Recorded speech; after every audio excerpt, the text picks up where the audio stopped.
Hi and welcome to another PB's Retro Restorations. This time we're going to be attempting to make over this 1959 Chevrolet Impala taxicab, which is number 480 in the Corgi catalogue of 1966.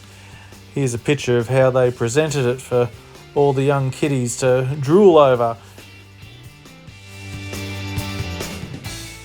Now this one was generously donated to me by Paul, my father-in-law, some time ago.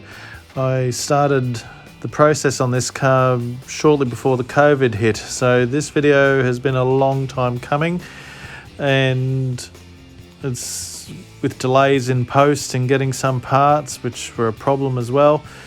It's been a long road, but as you can see, it's been stood on. The paint's had it. The front has been ripped off it, which also includes a bit of the suspension, which is why it's sitting down low. It's missing some tyres. Its little taxi light is missing off the top. But incredibly, it's still got its aerial. So that's one less thing I have to hunt for. So let's get this process underway and see what we can come up with. Now I've already centre punched the rivets just to give myself a spot for drilling so the drill doesn't slide off and go through my finger or the desk or otherwise.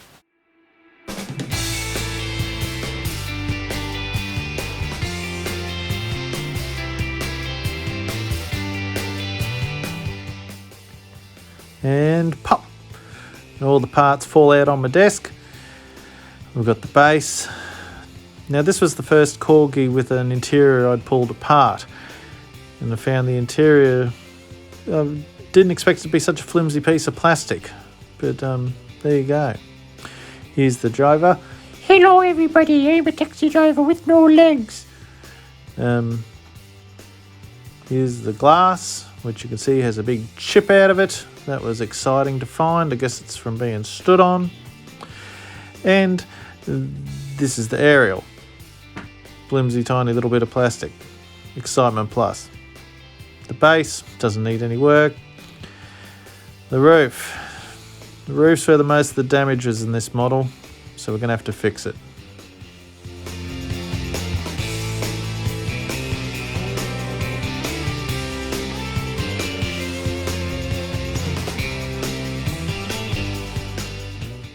Okay, so that went pretty well. It's not perfect, but the glass fits in now.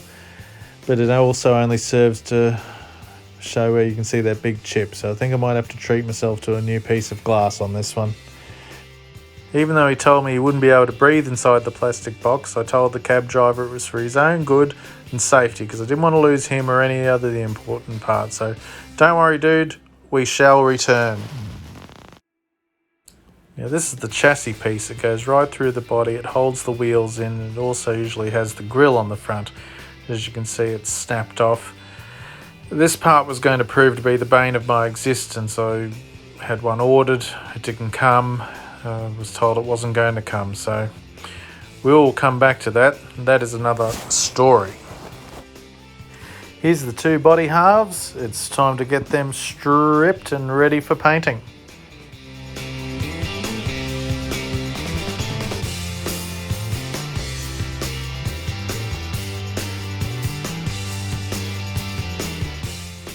The paint on these ones came off in large chunks and didn't provide much resistance at all. So here's what we're left with. But as usual, we're going to clean them up a bit.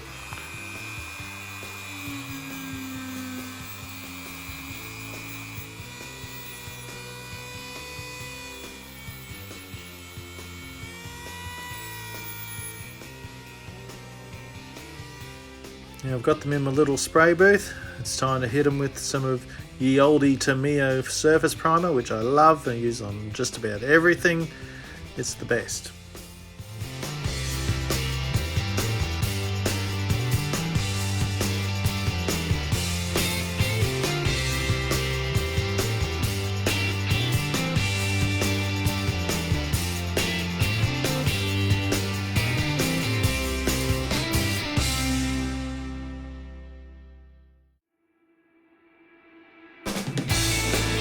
Just hitting the bottom half of the body with some Tamiya red.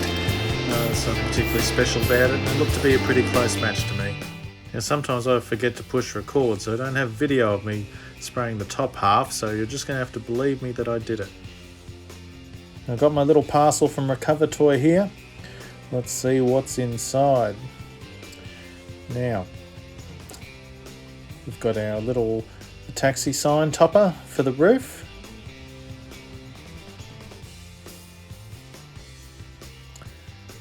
We've got another set of tyres. I did have some tyres for this cab, but I must have forgotten to order another set. We've got our replacement decals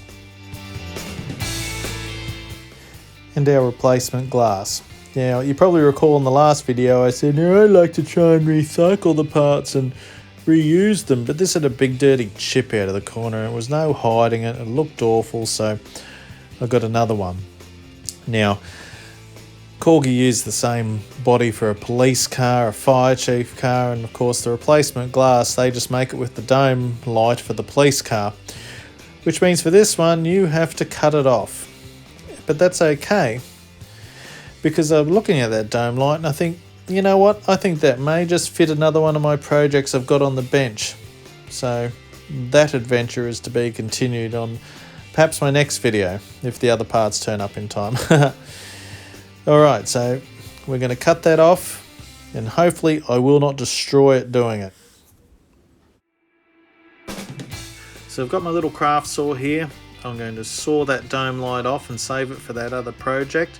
And then I'm going to try and drill through the plastic roof, hopefully without putting a dirty great crack through it so it looks like the dinky police car I did, even though that wasn't my fault. We don't need to start replicating cracked glass now, do we?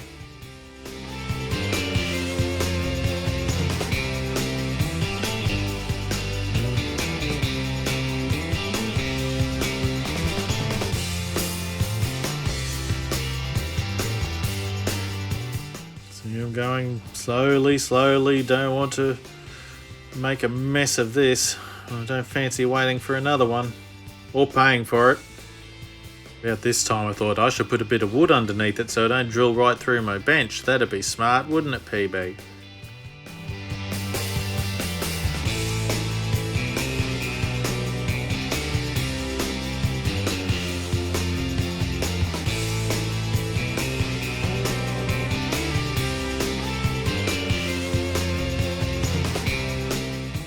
So after waiting 3 months for the chassis part to materialise, I gave up and ordered one from somewhere else.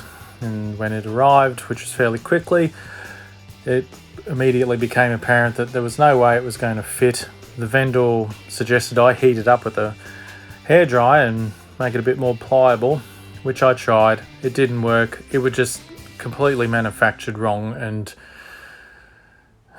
it was shonky, and it wasn't going to take me so long to get another one. I don't know, I would have ordered another one. But anyway, I decided, as you can see in this part of the video, to chop the front off the replacement one and just repair the broken original one, because it was the only way it was going to fit properly. It was a massive pain, but it came out okay in the end. So once I'd worked it out and had it all right, I stripped the chrome off it to make gluing them together a bit easier, and also to prepare them for respraying and rechroming.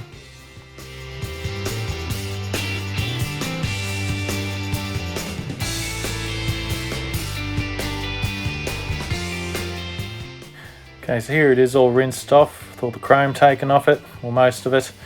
That'll make gluing it a lot easier. This is the original section, and this is the bit that I cut off the replacement. It's the only usable part. Still have to modify it a bit, but we'll glue it together now and make it work.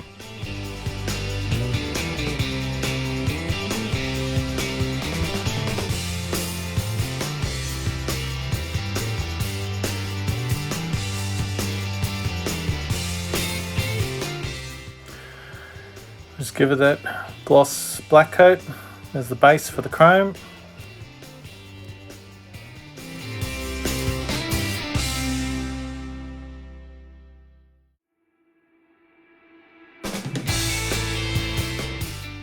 Now here it is with the chrome paint on it. Looks pretty good. Not perfect, but it's okay.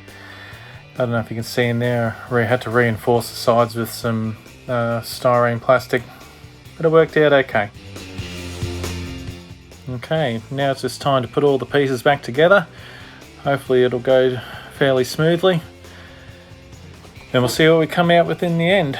It's been a bit of a battle at times, but it's coming along okay now.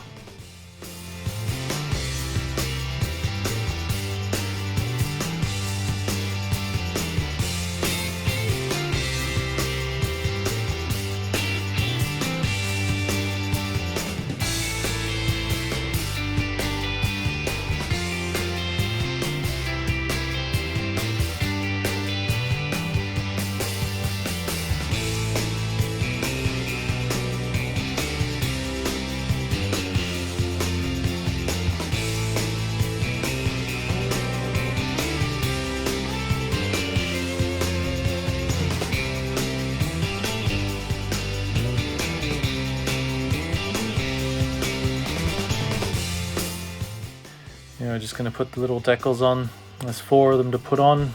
I decided not to try and make my own this time. As you saw earlier, I got some from Recover Toy, and they're working very well.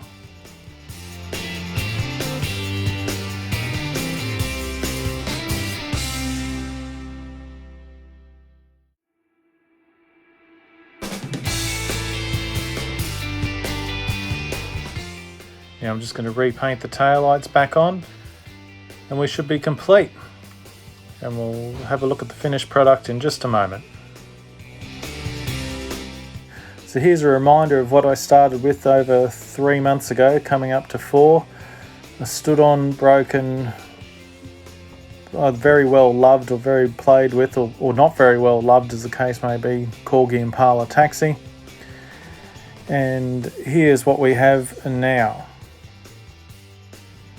Looking much better and a lot closer to what it looked like in that catalogue from 1966, which was over 50 years ago. So ready to take passengers again. Now, thank you to Paul again for giving me the original to work over. Thank you for taking the time to watch my video. If you've liked it, give it a thumbs up. If you think someone else might enjoy it, please share it. And if you'd like to see more of my videos, don't forget to subscribe. I don't get them out every week, but I do get them out as often as I can, as time permits and the mailman gets me parts. So thank you once again, and I hope you've enjoyed watching this video.